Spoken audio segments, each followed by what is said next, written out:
অসম ৰাজ্যিক গ্ৰামীণ জীৱিকা অভিযানৰ এই লোন মেলাত উপস্থিত থকা আমাৰ জিলা পৰিষদৰ সন্মানীয় সভাপতি নিতুল ডেকা ডাঙৰীয়া, আমাৰ মাজত উপস্থিত থকা আমাৰ দলৰ সন্মানীয় জিলা সভাপতি ডক্টৰ মৃগাংকৰ তালুকদাৰ ডাঙৰীয়া, অসম গ্ৰামীণ বিকাশ বেংকৰ ৰিজনেল মেনেজাৰ R.K. শৰ্মা ডাঙৰীয়া,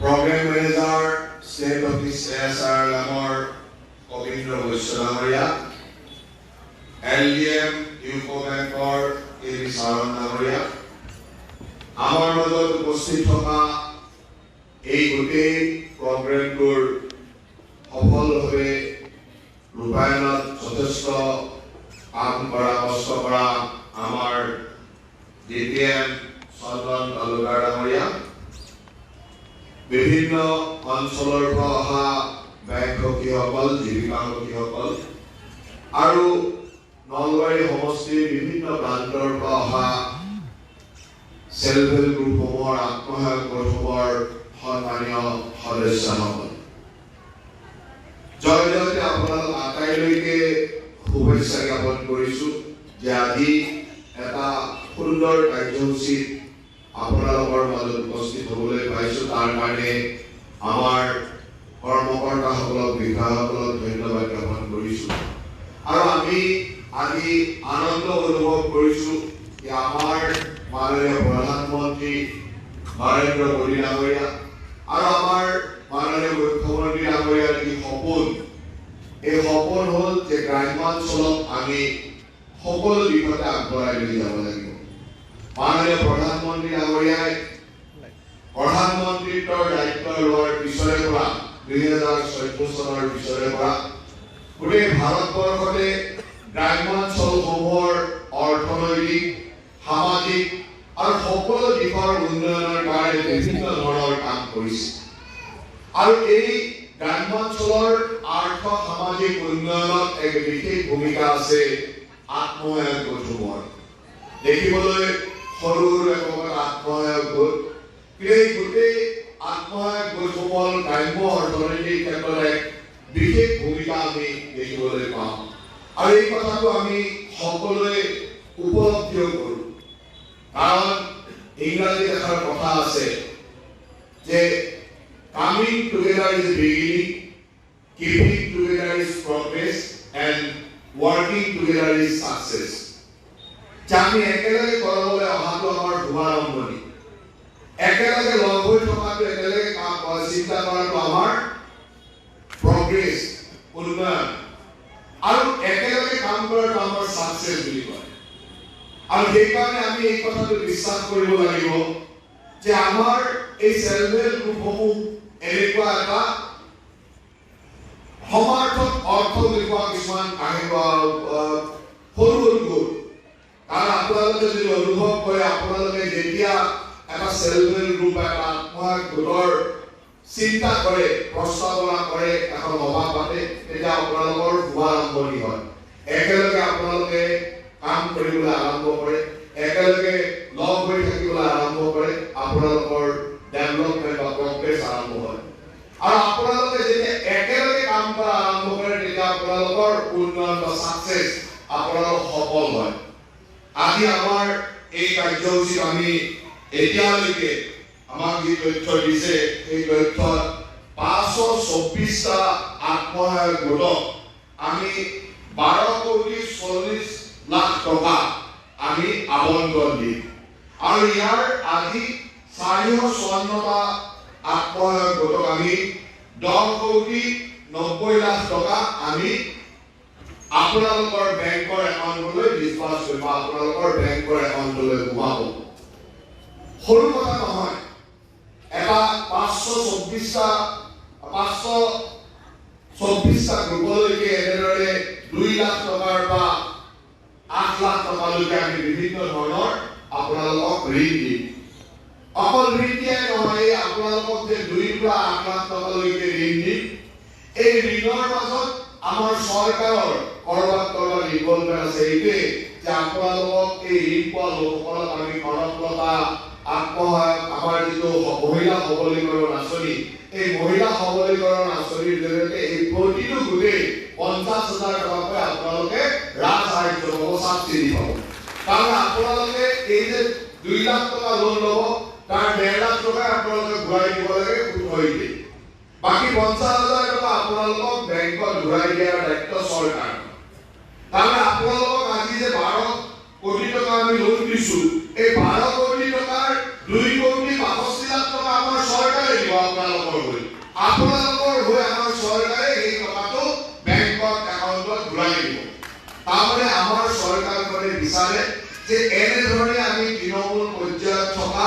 আপোনালোকৰ দৰে আত্মসহায়ক গোটৰ জৰিয়তে আমি মহিলাসকলক নাৰীসকলক আমি স্বাৱলম্বী কৰাটো বিচাৰো আমাৰ এই আন্দোলন যোৱা কেইটামান দশকৰ পৰা আৰম্ভ হৈছিল আৰু এটা এনেকুৱা অৱস্থা আছিল যে চালুকীয়া অৱস্থাৰ পৰা আহি আজি আন্দোলনটোৱে বা আত্মসহায়ক গোটৰ এই বিপ্লৱ বা আন্দোলনটোৱে থন ধৰি উঠিছে আজি আমি এই আত্মসহায়ক গোটৰ জৰিয়তে গ্ৰামাঞ্চলৰ অজস্ৰ মহিলা স্বাৱলম্বী হোৱাৰ পথত আগবাঢ়িছে এয়া আমাৰ কাৰণে অত্যন্ত গৌৰৱৰ কথা আমি বিচাৰো যে প্ৰতিগৰাকী নাৰীয়ে নিজৰ ভৰিত থিয় হওক সৰু সৰু কথাটো আপোনালোকে চিন্তা কৰিছে এটা সময়ত 5,000 টকা তাৰপিছত 25,000 টকা তাৰপিছত 50,000 টকা 1 লাখ টকা 2 লাখ টকা আজি 2 লাখ 8 লাখ টকালৈকে আমি এই গোটসমূহক বিভিন্ন সময়ত আমি সহায় কৰিবলৈ সক্ষম হৈছো এই কনকলতা মহিলা সবলীকৰণ আঁচনিৰ জৰিয়তে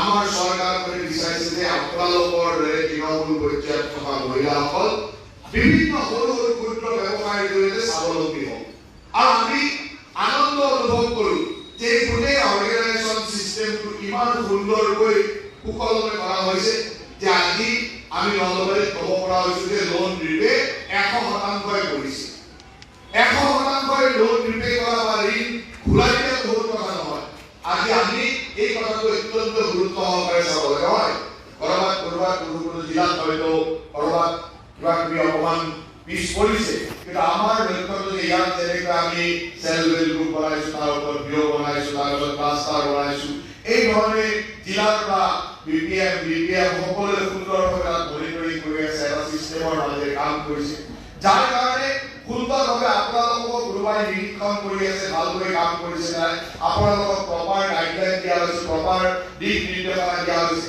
আৰু যোনে সঠিক দিক নিৰ্দেশনা মানি চলিছে আপোনালোকে সময়মতে সভা কৰিছে সময়মতে ঠিকমতে কামখিনি কৰিছে তেওঁলোকৰ ৰাজসাহায্য চৰকাৰৰ পৰা আপোনালোকে সহায় পাইছে আৰু সুন্দৰভাৱে আপোনালোকে বেংকৰ ঋণো ঘূৰাই দিছে আৰু ঋণ ঘূৰাই দি আপোনালোকে নিজক স্বাৱলম্বী কৰিছে সৰু সৰু ব্যৱসায়ৰ মাজেৰে নিজক স্বাৱলম্বী কৰিছে লাহে লাহে সৰু ব্যৱসায়ৰ পৰা ডাঙৰ ব্যৱসায়লৈ আৰম্ভ কৰিছে আমাৰ এনেকুৱা ধৰণৰ চেল্ফ হেল্প গ্ৰুপবিলাকে পিঅ' লেভেলত ক্লাষ্টাৰ লেভেলত বহু নতুন ইনোভেটিভ কথা চিন্তা কৰিছে বহু নতুন কথা চিন্তাৰ মাজেৰে আগবাঢ়িছে এয়া আমাৰ গ্ৰাম্য অৰ্থনীতিৰ কাৰণে বহু ডাঙৰ কথা আৰু সেইকাৰণে মই ভাবো যে মই ডিপিএমক আদি কৰি আমাৰ গোটেই জিলাখনৰ দায়িত্বত থকা সকলো বিষয়া কৰ্মচাৰীক মই ধন্যবাদ জ্ঞাপন কৰিছো তাৰ লগে লগে আপোনালোকক হৃদয়ৰ নিৰ্ভীকতাৰ পৰা ধন্যবাদ জ্ঞাপন কৰিছো আপোনালোকে এই ধৰণে আমাৰ সফল ৰূপায়ণত সহায় কৰিছে আপোনালোক আজি আদৰ্শ হৈ পৰিছে আজি আপোনালোকৰ পিছত আৰু বহুত মানুহ ওলাই আহিব আমি বিচাৰো যে গ্ৰামাঞ্চলৰ প্ৰতিগৰাকী মহিলাই নিজৰ স্বাৱলম্বিতা নিজৰ ঘৰতে থাকি নিজৰ ঘৰখনত থাকি নিজৰ ক্ষুদ্ৰ ব্যৱসায় আনুষংগিক বিভিন্ন ব্যৱসায় বা কাম কাজৰ মাজেৰে নিজৰ অৰ্থনৈতিক উপাৰ্জন বৃদ্ধি কৰক বিধায়ক হিচাপে দায়িত্ব লোৱাৰ পিছত এই বছৰ আপোনালোকে মোক দ্বিতীয়বাৰৰ কাৰণে বিধায়ক হিচাপে দায়িত্ব দিছে দায়িত্ব দিয়াৰ পিছতে আমি আমাৰ বিভিন্ন বিভাগক লৈ এই ধৰণে পৰিকল্পনা কৰিছিলো আমি যেনেকৈ ভাৰতবৰ্ষত মাননীয় মহিলাগৰাকীয়ে আত্মনিৰ্ভৰ ভাৰতৰ কথা কৈছিল অসমত মাননীয় মুখ্যমন্ত্ৰী ডক্টৰ হিমন্ত বিশ্ব শৰ্মাই আত্মনিৰ্ভৰ অসমৰ কথা কৈছে আমিও নলবাৰীত বিচাৰিছিলো যে আত্মনিৰ্ভৰ নলবাৰীৰ মাজে আমি কিছু কাম কৰো আমি সেইদৰে উপায়ুক্ত মহোদয়ৰ কাৰ্যালয়ত কেইবাজনীয় সভা কৰি আমি কেনেকৈ ইয়াক আগবঢ়াই নিব পাৰি কেনেকৈ সাধাৰণ মানুহৰ ওচৰলৈকে এই কামসমূহ লৈ যাব পৰা সাধাৰণ মানুহৰ অংশীদাৰিত্বৰে সাধাৰণ মানুহক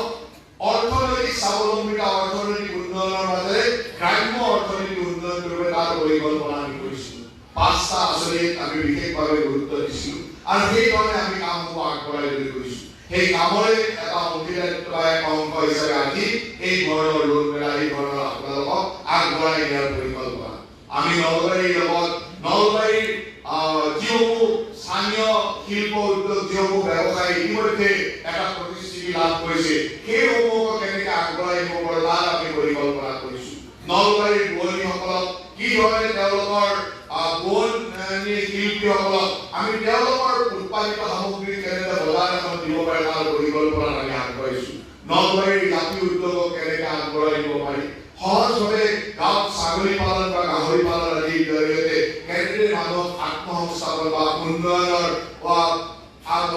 সংস্থাপন দিব পৰা যায় তেওঁলোকৰ অৰ্থনৈতিক উন্নয়ন কৰিব যায় এই ধৰণৰ পৰিকল্পনাবিলাক আমি আগবঢ়াইছো কাৰণ অসমখন যদি গ্ৰাম্য দিশৰ গ্ৰাম্য অৰ্থনীতিক আগবঢ়াই দিব পাৰি তেতিয়া অসমৰ প্ৰকৃত বিকাশ হ'ব পাৰে কাৰণ অসমৰ এটা সময়ত বিশেষকৈ প্ৰায় 3টা দশকমান আগৰ পৰা অসমৰ এটা বেয়া ধাৰাৰ পৰিৱৰ্তন হৈছিল আমাৰ অসমৰ নতুন চামৰ যুৱক যুৱতীয়ে লাহে লাহে কৰ্মবিমুখতাত আহি এক চান্দা সংস্কৃতিৰ মাজত যোৱা আৰম্ভ কৰিছিল যাৰ কাৰণে অসমীয়া গোটেই সমাজ জীৱনটোৱে ভাঙনমুখী পৰ্যায়লৈ গুচি গৈছে আজি সেই পৰিৱৰ্তনৰ পৰা আপোনালোকক সৰ্বত কৰি মহিলাসকলক আমি আগত ৰাখি এই গোটেই ব্যৱস্থাটোৰ পৰিৱৰ্তন কৰিব বিচাৰিছো আপোনালোকক দেখি যাতে যুৱকসকলৰ পৰিৱৰ্তন আৰম্ভ হয় সেই কথাটো আমি সন্মুখত ৰাখি কাম আগবঢ়াইছো কাৰণ যোৱা 3টা 4টা দশকৰ কিবা কাৰণত সামাজিক বিশৃংখলতা সামাজিক পৰিৱেশৰ কাৰণে হওক অসমত এটা বেয়া সংস্কৃতি গঢ় লৈ উঠিছে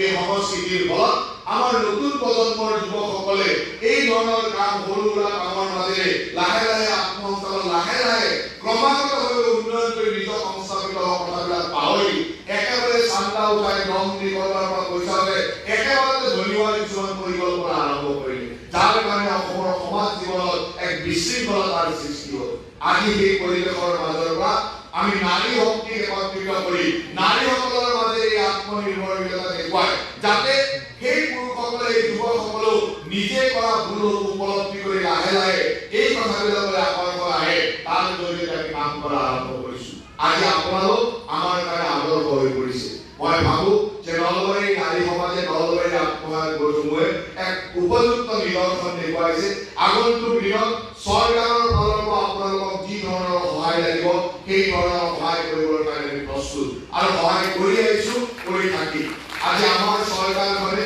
এই ধৰণৰ সমাজত যেতিয়াই কিবা বিশৃংখলতা হয় তাক উপলব্ধি কৰে আমাৰ মাননীয় মুখ্যমন্ত্ৰী মহোদয়ে এই কথাবিলাক অতি গভীৰভাৱে উপলব্ধি কৰে নিৰ্বাচনৰ সময়ত আমি যেতিয়া নিৰ্বাচনৰ বিভিন্ন ঠাইত ঘূৰি ফুৰিছিলো তেতিয়া মাননীয় মুখ্যমন্ত্ৰী মহোদয়ে উপলব্ধি কৰিছিল যে মাইক্ৰ ফাইনেন্সৰ লোনে আমাৰ মহিলাসকলক আই মাতৃসকলক কেনেদৰে বিপাকত পেলাইছে কেনেদৰে বোমা কৰি পেলাইছে বিভিন্ন অঞ্চলত মাইক্ৰ ফাইনেন্সৰ কাৰণে আমাৰ এই কথাবিলাক যেতিয়া সহজকৈ পঢ়ি নাথাকে আজি আমাৰ বিষয়াসকল বেংকৰ মেনেজাৰসকল ইয়াত আছে ব্ৰাঞ্চ মেনেজাৰসকল উপস্থিত আছে ইয়াতে আমাৰ ৰিজনেল মেনেজাৰ আছে আমাৰ গ্ৰামীণ বিকাশ বেংকৰ তেখেতসকলে জানিব তেখেতসকলে যদি ৰাইজক এই ক্ষেত্ৰত সহায় নকৰে সহজভাৱে যেতিয়া লোনৰ মানুহক ঋণ দিয়াৰ সুবিধা কৰি দিয়ে তেতিয়া এই লোকসকলৰ টকাৰ প্ৰয়োজনত টকাৰ লাগিলাত কেতিয়াবা এই ধৰণৰ বেংক এই ধৰণৰ মাইক্ৰ ফাইনেন্স বিলাকৰ ওচৰলৈ যায় বহু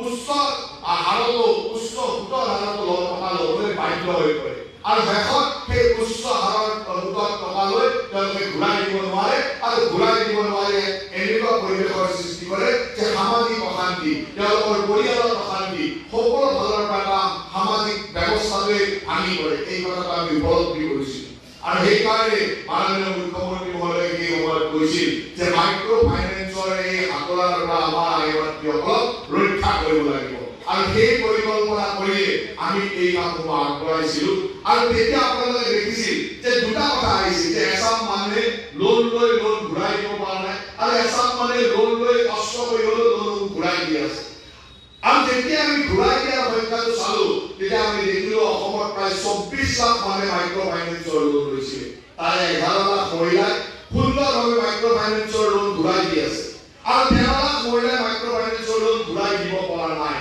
তেতিয়া আমাৰ মাননীয় মুখ্যমন্ত্ৰী মহোদয়ে সিদ্ধান্ত ল'লে যে প্ৰথম অৱস্থাত যিসকল যিসকল মহিলাই সুন্দৰভাৱে লোন ঘূৰাই দি আছে তেওঁলোকক আমি ইনচেন্টিভ দিম, তেওঁলোকক আমি প্ৰথম সহায় কৰিম। আৰু সেইকাৰণে যোৱাকালিৰ পৰা যোৱা 28 তাৰিখ যোৱাকালি তেজপুৰত মাননীয় মুখ্যমন্ত্ৰী মহোদয় এই কামৰ শুভাৰম্ভণি কৰিলে আৰু মাৰ্চ মাহৰ ভিতৰত অসমৰ 11 লাখ মহিলাক আমি 25,000 টকা তেওঁলোকক ইনচেন্টিভ দিম, যিসকলে লোন ঘূৰাই দি আছে। ঘূৰাই দিয়াৰ পিছত যিসকলে ঘূৰাই দিব পৰা নাই বিভিন্ন কাৰণত এই মাইক্ৰ' ফাইনেন্সৰ হাতত সোমাই তেওঁলোকৰ জীৱন অচল হৈ গৈছে, তেওঁলোকৰ অসুবিধাত পৰিছে, তেওঁলোকো আমি তেওঁলোকৰ লোন মাফ কৰিম। তেওঁলোকে আবেদন কৰিব লাগিব, তেওঁলোকে আমাৰ অনলাইন আবেদন কৰিব। তেওঁলোকৰ যি লোন আছে সেই লোনসমূহ আমি বেংকত ঘূৰাই দি বেংকত সেই পইচাটো ৰিপে কৰি দি তেওঁলোকক আকৌ ঘৰ ক্লিয়াৰেন্স চাৰ্টিফিকেট আমি অতি শীঘ্ৰে তেওঁলোকক দি দিম। গতিকে এই 24 লাখ মহিলাৰ দায়িত্ব অসম চৰকাৰে লৈছে, যাৰ কাৰণে প্ৰায় 8 পৰা 10-12 হাজাৰ কোটি টকা খৰচ হ'ব। কিন্তু আমাৰ মন্ত্ৰী আমাৰ মাননীয় মুখ্যমন্ত্ৰী ডাঙৰীয়াই তাতো থমকি নাই কৈছে যে আই মাতৃসকলক আমি সহায় কৰিব লাগিব, যাৰ কাৰণে আমি সেই ধৰণৰ দায়িত্ব ল'বৰ কাৰণেও চৰকাৰখনে আগবাঢ়ি আহিছে। আজি যদি এই মহিলাসকলে এনেকুৱা ধৰণে আত্মসহায়ক গোট খুলি নিজৰ সামগ্ৰী উন্নয়নৰ কাম কৰিলে এই 12,000 বা 10,000 কোটি টকা আমি বহুভাৱে কৰিব পাৰিলোহেঁতেন। সেইকাৰণে মই আশা ৰাখোঁ যে আপোনালোকে এই ধৰণৰ পৰিকল্পনাবিলাক কৰক, চৰকাৰে আপোনালোকক সহায় কৰিবলৈ প্ৰস্তুত। আজি 50,000 টকাৰ ৰাজসাহায্য দিছে, আপোনালোকে তাক লৈ সংস্থাপিত হওক, তাক লৈ নতুন ব্যৱসায়ৰে আগবাঢ়ি যাওক। আমি আৰু আপোনালোকক সহায় কৰিবৰ কাৰণে আপোনালোকে বৃহৎ ডাঙৰ চিন্তা কৰক, লাহে লাহে উন্নতভাৱে আপোনালোকৰ অভিজ্ঞতা বাঢ়িব, আপোনালোকে কাম কৰাৰ অভিজ্ঞতা বাঢ়িব, সেই অভিজ্ঞতা আপোনালোকে নতুন নতুন চিন্তা কৰক। কি চিন্তাৰ জৰিয়তে সমাজত আপোনালোকেও প্ৰতিষ্ঠিত হ'বলৈ আপোনালোকৰ অৰ্থনৈতিক উন্নয়ন হয় আৰু আমাৰ অঞ্চলসমূহৰ বিভিন্ন থলুৱা বস্তুবিলাকৰো বজাৰ আপোনালোকে ধৰিব পাৰে, থলুৱা বস্তুবিলাক বিভিন্ন ঠাইত প্ৰতিষ্ঠিত কৰিব পাৰে, সেই ধৰণৰ পৰিকল্পনা আপোনালোকে কৰক। আমাৰ চৰকাৰখনে এই ক্ষেত্ৰত সহায় কৰিবলৈ প্ৰস্তুত। আমি বিচাৰো যে কৰ্মোদ্যমী হ'ব লাগিব। এটা জাতি যেতিয়াই কৰ্মবিমুখ হৈ যায় তেতিয়া জাতিটোৰ অস্তিত্ব হেৰাই যোৱাৰ সংকট আহে, হেৰাই যোৱাৰ সম্ভাৱনা আহে। আজি অসমীয়া জাতিটোৱে কৰবাত কৰ্মবিমুখতা লাহে লাহে আনিছিল কাৰণে লাহে লাহে অস্তিত্বৰ সংকট হৈছিল। অসমীয়া জাতি কেতিয়াও কৰ্মবিমুখ নাছিল। অসমীয়া জাতি এক পৰিশ্ৰমী জাতি আছিল, অসমীয়া জাতি এক স্বাৱলম্বী জাতি আছিল। সেই স্বাৱলম্বী স্বাভিমান আমি পুনৰ ঘূৰাই আনিব লাগিব। অসমীয়া মানুহৰ পৰিয়ালসমূহ যদি আপোনালোকে লক্ষ্য কৰে, আজিৰ পৰা 30 বছৰ আগত 40 বছৰ আগত মোৰ দেউতাৰ দিনৰ পৰিয়ালসমূহ, ককাৰ দিনৰ পৰিয়ালসমূহ যদি লক্ষ্য কৰে দেখিবলৈ পাব যে এই পৰিয়ালসমূহ স্বাৱলম্বী আছিল, এই পৰিয়ালসমূহে শ্ৰম কৰিছিল, এই পৰিয়ালসমূহে কষ্ট কৰি নিজৰ জীৱন নিৰ্বাহ কৰিছিল আৰু সেইকাৰণে আমাৰ অৰ্থনীতি বহুত গ্ৰাম্য অৰ্থনীতি আগবাঢ়ি আছে। সেই সময়ত আমাৰ গাঁৱৰ আমাৰ ককা আমাৰ দেউতাহঁতে হয়তো বহুত ডাঙৰ দৰমহা পোৱা চাকৰি নকৰিছিল, 300-400 টকা দৰমহাত মাষ্টৰৰ চাকৰি আছিল, সৰু সৰু দৰমহাৰ চাকৰি আছিল, কিন্তু স্বাৱলম্বিতা আছিল এনেকুৱা যে নিজৰ গোটেই ঘৰখনেই স্বাৱলম্বী আছিল। আমাৰ গোটেই অসমৰ মানুহৰ ঘৰবিলাক আছিল যে হ'ব পাৰে বাঁহৰ খেৰৰ ঘৰ আছিল, কিন্তু বাঁহ খেৰৰ নিজৰ বস্তিৰ পৰা নিজৰ গাঁৱৰ ঘৰৰ পৰা প্ৰডাকশ্যন কৰি লৈছিল। সন্মুখত হয়তো সাকৰি এটা আছিল, পিছফালে এটা পুখুৰী আছিল, গাখীৰ উৎপাদন কৰিবলৈ গাই গৰু পুহিছিল, মাছৰ নিজৰ উৎপাদন কৰিছিল পুখুৰীত, পাৰ পুহিছিল, মাংস কৰিছিল, কণীও কৰিছিল, শাক পাচলি কৰিছিল আৰু অন্যান্য সকলো ধৰণৰ সামগ্ৰী নিজে উৎপাদন কৰিছিল। আৰু সেইকাৰণে আমাৰ জাতিটো স্বাৱলম্বী আছিল। লাহে লাহে এনেকুৱা এটা পৰিৱেশ আহিল যে এই স্বাৱলম্বিতাৰ পৰা আমি কৰ্মবিমুখতালৈকে গুচি গলো। লাহে লাহে আমি এটা হয়তো টকাৰ ঘৰ বনাই ললো, কিন্তু আমি আজিৰ তাৰিখত হয়তো 50,000, 1 লাখ, 1.5 লাখ টকাৰ দৰমহাৰ চাকৰি পাওঁ, কিন্তু আমাৰ ওচৰত একো নাথাকে, কাৰণ আমি নিজৰ প্ৰডাকশ্যন কৰিব নোৱাৰো। আজি মাছৰ কাৰণে আমি নিৰ্ভৰ কৰিব লাগে অন্ধ্ৰপ্ৰদেশৰ ওপৰত, কণীৰ কাৰণে নিৰ্ভৰ কৰিব লাগে অন্ধ্ৰপ্ৰদেশ কৰ্ণাটকৰ ওপৰত, গাহৰি মাংসৰ কাৰণে নিৰ্ভৰ কৰিব লাগে পাঞ্জাৱৰ ওপৰত, পিঁয়াজৰ কাৰণে নিৰ্ভৰ কৰিব লাগে বিহাৰৰ ওপৰত। কিন্তু আমি প্ৰতিটো বস্তুৱে বাহিৰৰ পৰা আমদানি কৰা আৰম্ভ কৰিলো। আনকি অসমতো এচাম বঙুৱা মানুহৰ ওচৰত আমি এনেদৰে নিৰ্ভৰশীল কৰিলো। আজি শাক চব্জি মাছ মাংস ইত্যাদি কৰি সকলো সেইসকল মানুহৰ ওচৰত আমি নিৰ্ভৰশীল কৰিলো। আৰু লাহে লাহে অসমৰ অৰ্থনীতি এনেকুৱা পৰ্যায়লৈকে গ'ল যে আমি অসমীয়া মানুহে এক কৰ্মবিমুখ জাতি হিচাপে আমাৰ জাতিটোৰ অস্তিত্ব সংকট আহিল। আজি আমি আমাৰ মাটি হেৰুৱা আৰম্ভ কৰিলো, আমাৰ ভেটি হেৰুৱা আৰম্ভ কৰিলো। আজি যেতিয়াই এটা জাতিয়ে উৎপাদন নকৰিব, সেই উৎপাদন নকৰাৰ লগে এই জাতিটোৰ যিমানে অৰ্থনৈতিক উপাৰ্জন নহয় কিয়, এই অৰ্থনৈতিক উপাৰ্জন উৎপাদন কম অঞ্চললৈ আৰু সেই কাৰণে অসমৰ উৎপাদন কৰা যিসকল বনুৱা মানুহ আছিল তেওঁলোকৰ হাতলৈ লাহে লাহে অৰ্থনীতি যোৱা আৰম্ভ কৰিলে আৰু লাহে লাহে সেইসকল লোকে আমাৰ ভেটি মাটি কিনিব আৰম্ভ কৰিলে। তাৰ উদাহৰণ আপোনালোকে বেছি দূৰলৈ যাব নালাগে, নলবাৰীৰ মুকাৰমা অঞ্চল বা নলবাৰীৰ বিভিন্ন অঞ্চললৈকে গ'লে অনুভৱ কৰিব।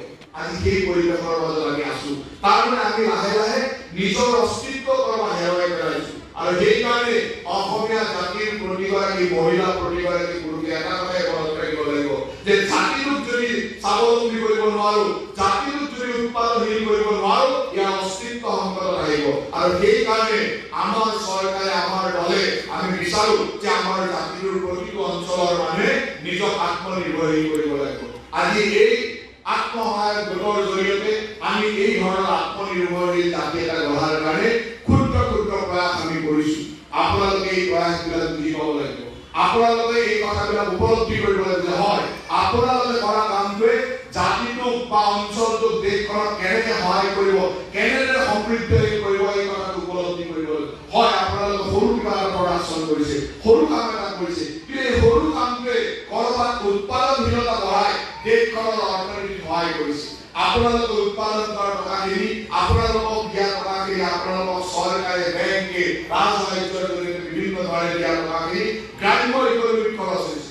আপোনালোকৰ টকাখিনি কৰবাত গাঁও অঞ্চলতে চাৰ্কুলেশ্যন হৈছে, গাঁও অঞ্চলৰ অৰ্থনৈতিকভাৱে তাত চাৰ্কুলেশ্যন হোৱাৰ লগে সকলো দিশতে গ্ৰামখন লাহে লাহে চহকী হ'বলৈ আৰম্ভ কৰে। গতিকে ইয়াত এটা অৰ্থনীতি জড়িত হৈ থাকে। এই কথাবিলাক আপোনালোকে উপলব্ধি কৰি কাম কৰক।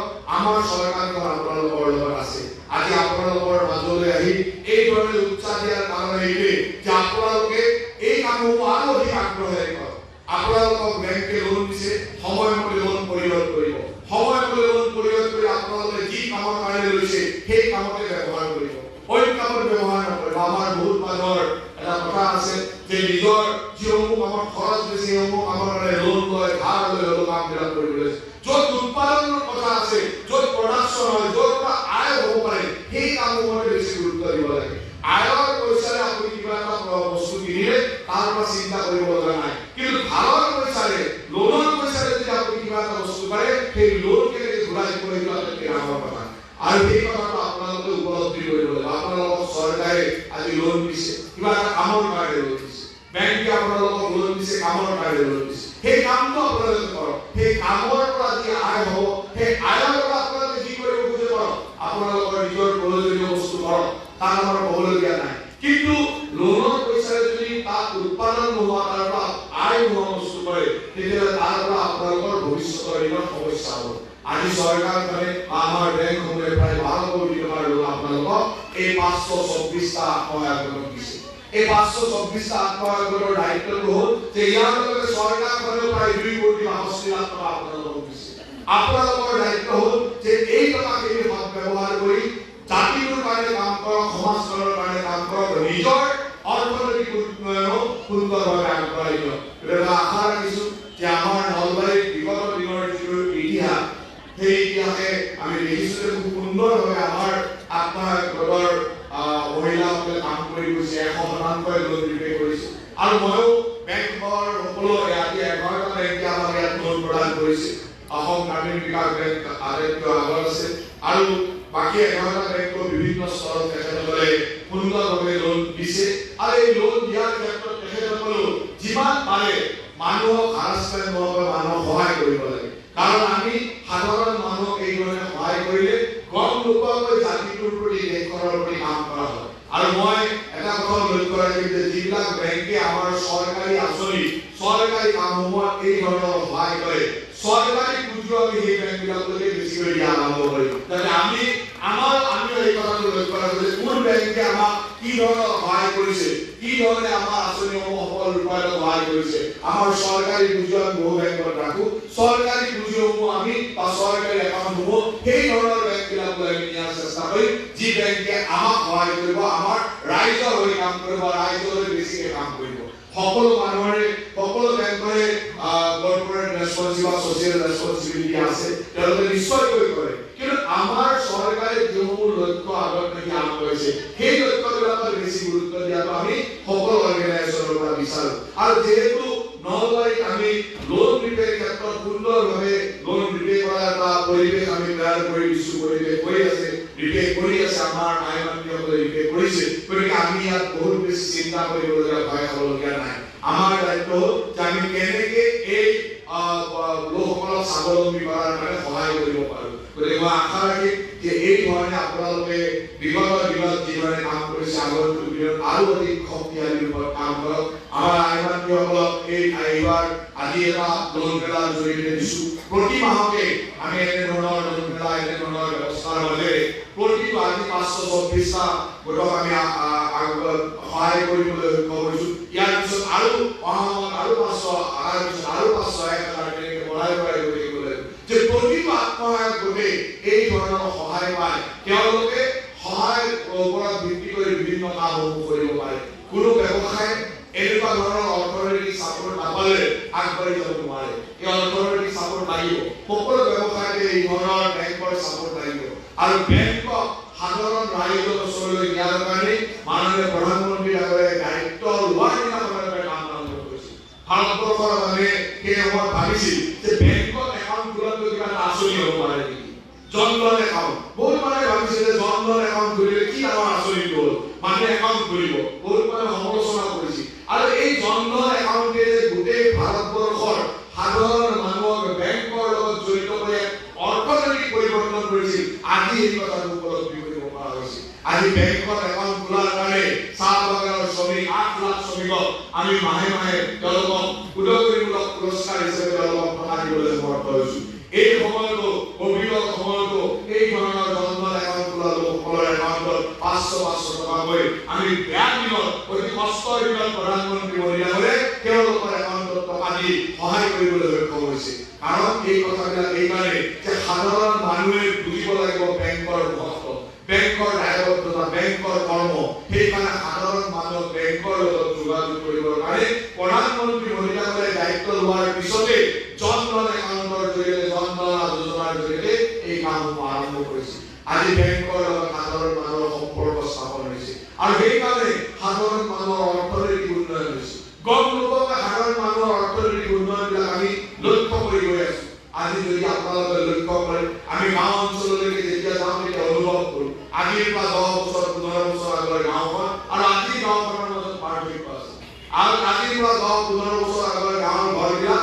আৰু আজিৰ গাঁৱৰ ঘৰবিলাকৰ মাজত পাৰ্থক্য আছে জীৱন ধাৰণৰ মানদণ্ড আজিৰ 15 বছৰ আগৰ আৰু আজিৰ মাজত পাৰ্থক্য দেখিবলৈ তাৰমানে গম নোপোৱাকৈ আমি ক্ৰমাগতভাৱে লাহে লাহে অৰ্থনৈতিক উন্নয়ন আৰম্ভ কৰিছোঁ গ্ৰাম্য অৰ্থনৈতিক উন্নয়ন আৰম্ভ কৰিছোঁ আমি বিচাৰোঁ যে গাঁও অঞ্চলৰ প্ৰতিঘৰ মানুহে সুন্দৰ পকা ঘৰত থাকিব লাগিব সুন্দৰ পকা শৌচাগাৰ ব্যৱহাৰ কৰিব লাগিব সুন্দৰভাৱে তেওঁলোকৰ জীৱনৰ আয় বা মাহিলী আয় বৃদ্ধি কৰিব পাৰিব লাগিব আজি আমি আমাৰ চৰকাৰে চিন্তা কৰিছে যে আমি অৰুণোদয়ৰ জৰিয়তে সাধাৰণ মানুহক মাহে মাহে এক সহায় কৰাৰ পৰিকল্পনা যে তেওঁলোকৰ জীৱনটো চলাবৰ কাৰণে বেমাৰ আজাৰ অসুবিধাৰ কাৰণে মিনিমাম সাহায্য এটা দিব পাৰে সেই কথাটো চিন্তা কৰিছোঁ আমি যোৱা বছৰত 16,000 নলবাৰী সমষ্টিৰ পৰিয়ালক আমি অৰুণোদয় দিছিলোঁ 38 টকাৰে আমি আৰম্ভ কৰিছিলোঁ এতিয়া 1,000 টকা কৰি অহা জানুৱাৰী মাহত আৰু 5-6,000 পৰিয়াললৈকে আমি অৰুণোদয় দিম আমি বিচাৰোঁ যে এই ধৰণে আমি অৰুণোদয়ৰ জৰিয়তে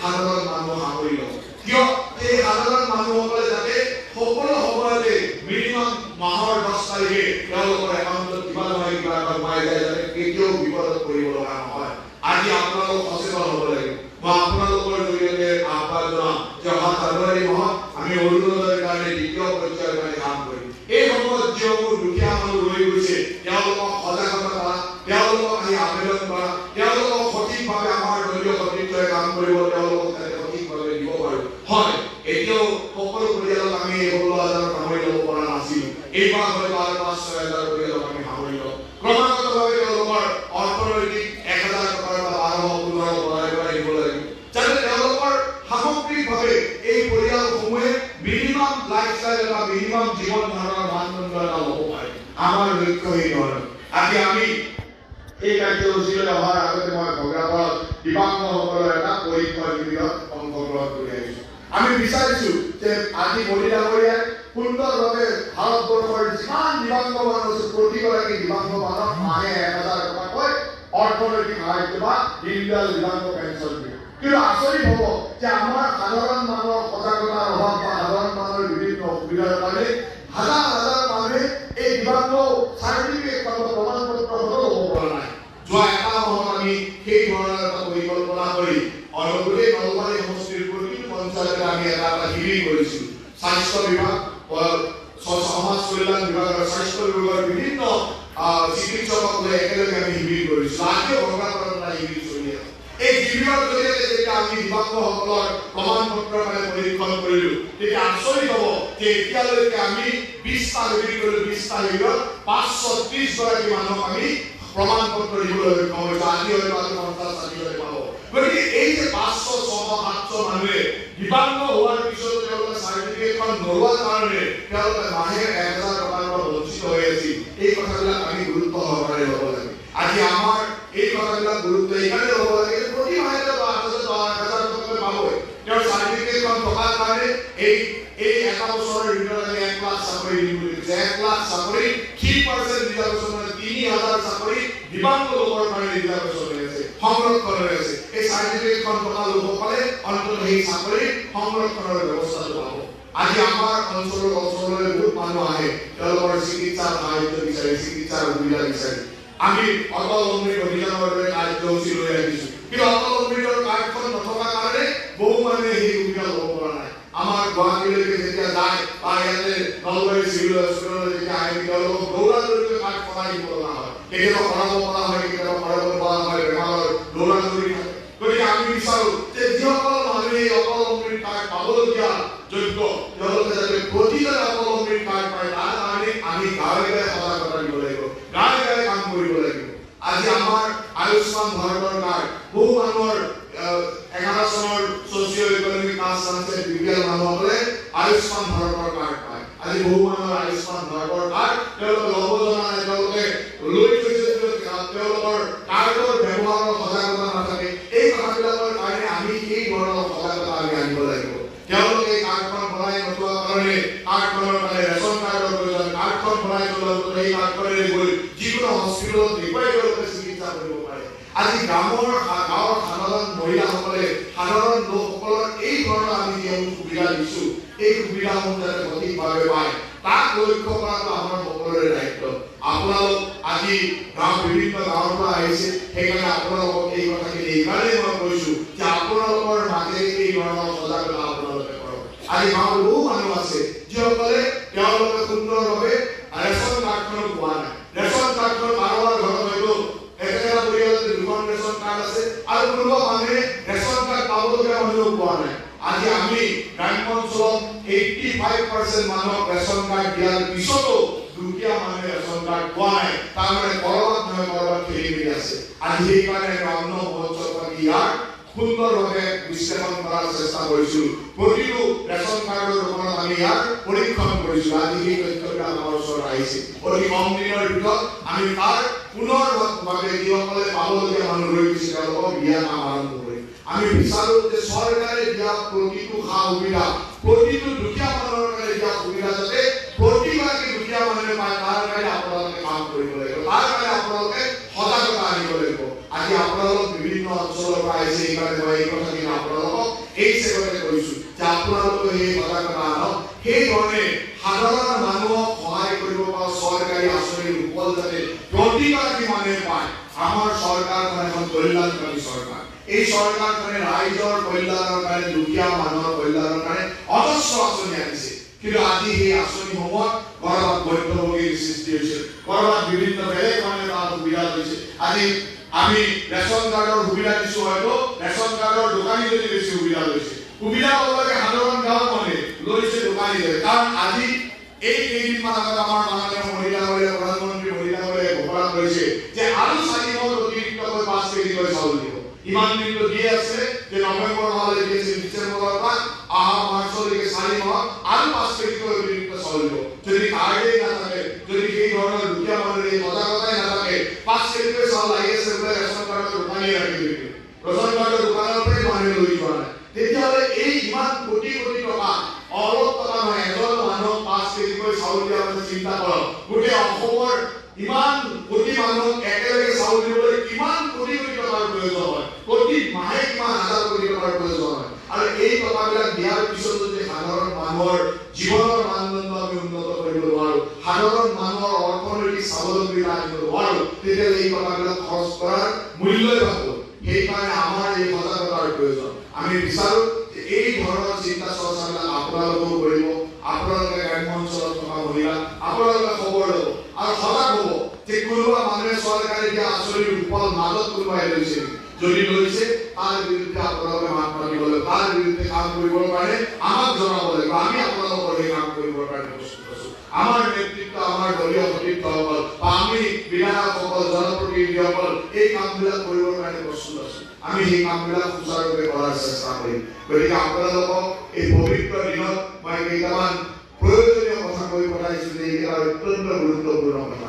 আৰু তাৰ লগে লগে আশা ৰাখিছো যে এই 524টা আত্মসহায়ক গোটক আমি যি 12 কোটিতকৈ অধিক টকাৰ ঋণ দিছো আৰু প্ৰায় 2.5 কোটিতকৈ অধিক টকাৰ ৰাজসাহায্য দিছো, এই টকাৰ যাতে সঠিক সদ্ব্যৱহাৰ হয় আৰু এই সদ্ব্যৱহাৰৰ জৰিয়তে গ্ৰাম্য অৰ্থনীতিৰ এক বিপ্লৱৰ সূচনা কৰক, গ্ৰাম্য অৰ্থনীতিক এক সুন্দৰ যুগৰ সূচনা কৰক, যাৰ জৰিয়তে আমি প্ৰতিগৰাকী মহিলাই, প্ৰতিগৰাকী নাৰীয়ে নিজক আত্মনিৰ্ভৰশীল কৰিব পাৰে, স্বাৱলম্বী কৰিব পাৰে। আপোনালোকৰ সৰু সৰু ব্যৱহাৰৰ প্ৰয়োজনীয় সামগ্ৰীৰ কাৰণে, প্ৰয়োজনীয় ব্যৱস্থাৰ কাৰণে যাতে আপোনালোকে সদায় স্বামীৰ ওপৰত নিৰ্ভৰশীল হৈ থাকিব নালাগে। আপোনালোকে নিজৰ প্ৰয়োজনীয় কামখিনি যাতে নিজৰ উপাৰ্জনৰ মাজেৰে কৰি ল'ব পাৰে, আপোনালোকৰ প্ৰত্যেকৰে যাতে আত্মসন্মান ইয়াৰ জৰিয়তে বৃদ্ধি হয়, তাৰ কাৰণে আপোনালোকে কাম কৰক। চৰকাৰখন আপোনালোকৰ লগত আছে, মাননীয় মুখ্যমন্ত্ৰী ডক্টৰ হিমন্ত বিশ্ব শৰ্মা আপোনালোকৰ লগত আছে, বিধায়ক হিচাপে মই আপোনালোকৰ লগত আছো।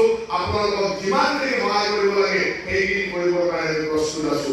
আপোনালোক সকলোৱে সেই ধৰণে কাম কৰি আমাৰ এই অঞ্চলত এক বৃহৎ নিৰ্ভৰ বুলি আশা ৰাখিছো। নলবাৰী সমষ্টি বা নলবাৰী জিলাখনে ইতিমধ্যে লোন ৰিটেইলৰ কাৰণে নিদৰ্শন দেখুৱাইছে। এই নিদৰ্শন আৰু অধিক তীব্ৰতৰ কৰক, আৰু অধিক সঠিকভাৱে দেখুৱাওক, যাতে বাকী জিলাসমূহেও আমাৰ কথাবিলাক চিন্তা কৰে, আমালৈ লক্ষ্য কৰে যে নলবাৰী জিলাই যদি এনেকৈ কৰিব পাৰিছে, নলবাৰী মানুহে যদি মহিলাসকলে যদি কৰিব পাৰিছে, আমি কৰিব পাৰিম। সেই ধৰণে সুন্দৰভাৱে কাম কৰক। ভিঅ' বা ক্লাষ্টাৰ লেভেল অৰ্গেনাইজেশ্যনবিলাকে নতুন নতুন পৰিকল্পনাৰে নতুন নতুন ইনোভেটিভ আইডিয়াৰ কাম আৰম্ভ কৰক। আপোনালোকে চেল্ফ হেল্প গ্ৰুপবিলাকে কৈছে ভিঅ' লেভেলত কি হ'ব পাৰে, ক্লাষ্টাৰ লেভেলত নতুন কি হ'ব পাৰে, এই সকলো মানুহক কেনেকৈ আপোনালোকে আৰু সংযোগ কৰি তাৰ আৰু অধিক উন্নয়ন, এখন কমন মাৰ্কেট কেনেকৈ হ'ব পাৰে, আপোনালোকৰ উৎপাদিত সামগ্ৰীসমূহৰ এখন কমন মাৰ্কেট, এখন সকলোৰে কাৰণে গ্ৰহণযোগ্য মাৰ্কেট কেনেকৈ হ'ব পাৰে, আপোনালোকৰ কাৰণে প্ৰয়োজনীয় উৎপাদনৰ কাৰণে প্ৰয়োজনীয় কেঁচা শিল্পসমূহৰ এখন কমন বজাৰ বা কমন ক্ৰেতা কেনেকৈ আপোনালোক হ'ব পাৰে, এই ধৰণৰ কথাবিলাক আপোনালোকে চিন্তা কৰক। ভিঅ' বা ক্লাষ্টাৰ লেভেলত এই কথাবিলাক চিন্তা কৰিলে মই ভাবো আমাৰ এছআৰএমৰ কংগ্ৰেছ মেনেজাৰ ডাঙৰীয়া আছে, তেখেতসকলে এই কথাবিলাক চিন্তা কৰি নতুন নতুন পৰিকল্পনাৰে কাম আৰম্ভ কৰক। নলবাৰীৰ মানুহে এনেও ইনোভেটিভ কাম কৰি ভাল পায়, সঠিক দিশত দিগদৰ্শন কৰি কাম কৰি ভাল পায়। মই আশা ৰাখিছো যে আপোনালোক সকলো আই মাতৃয়ে এই সুন্দৰ নিদৰ্শন এটা গোটেই অসমবাসীৰ কাৰণে নিদৰ্শন হ'ব, তাকে কামনা কৰি আপোনালোক সকলোলৈকে পুনৰবাৰ ধন্যবাদ, কৃতজ্ঞতা আৰু শুভেচ্ছা জনাই মই মোৰ বক্তব্য সামৰণি মাৰিছো। ধন্যবাদ।